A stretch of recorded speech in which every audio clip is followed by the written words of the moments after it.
So I'm with Liz from Nature's Therapies Animal Behaviour. And Liz, congratulations on your award. Thank you.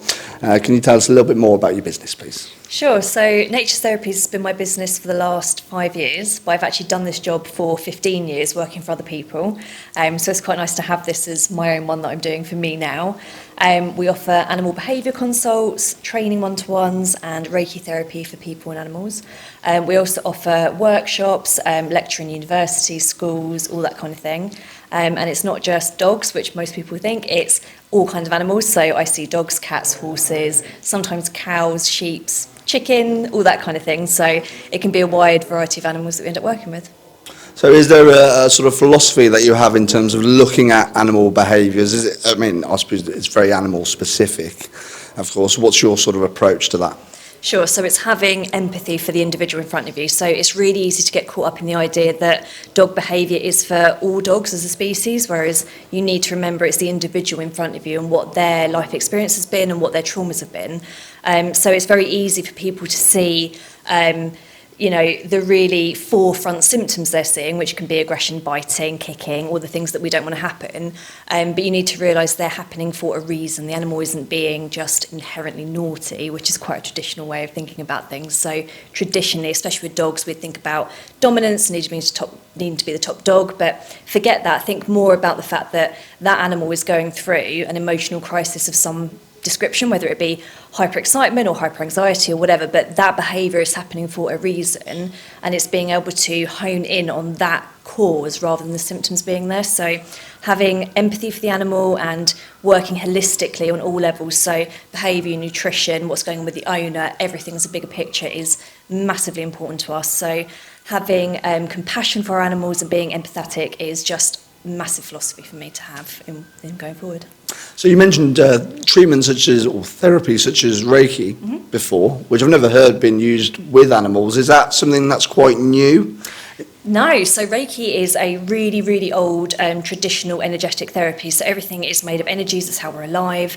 And if there is a disruption in that energy pattern, you can have illness, sickness, disease. Originally, Reiki came from a Japanese root, and it's sort of flourished into lots of different kind of wavelengths now. So you can get angelic therapy, second therapy, which is sort of more of Egyptian therapy. So I do second Reiki, so it's Egyptian energies going forward.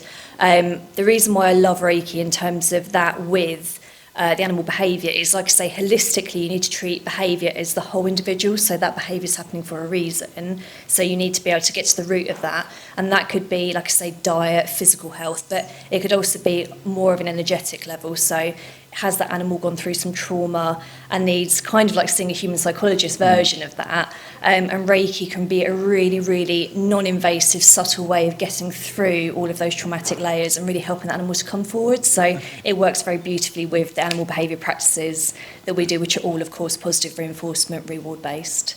Yeah, and that's all part of that holistic approach and using different techniques in order to get the result. Is there any sort of plans for in the future, whether it's a project or an additional service that you're looking at? Sure. So I want to expand my business a little bit. So I don't want to become a massive business giant, but I want to become slightly bigger than I am, so that I perhaps have some trainers, practitioners working under me, so that I can help more people than I am now. As a one-man band, there's only so many people I can fit into my day and my week.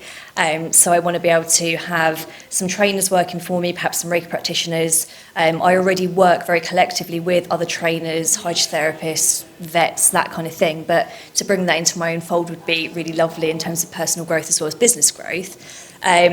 So I have a lovely volunteer, Suzanne, who's actually with me today, and with her coming on board, we've been able to do more dog shows, which has enabled us to meet more people, so kind of give more people behaviour advice, training advice, just education in animal behaviour of many different levels. And I've got a work experience student as well, so that's what I want to be. I don't want to be a massive business. I want to have a very niche, select few people that work holistically with me and share my ethos. And I'm quite protective of that. I want to make sure that everyone is using reward-based stuff, that we're all in the same mindset, so that collectively we can just help to support owners with their animals, which in turn will help animals flourish in their owner's environment. Fantastic. Well, congratulations on your award, and thanks for speaking to us. Thank you so much. Thank you.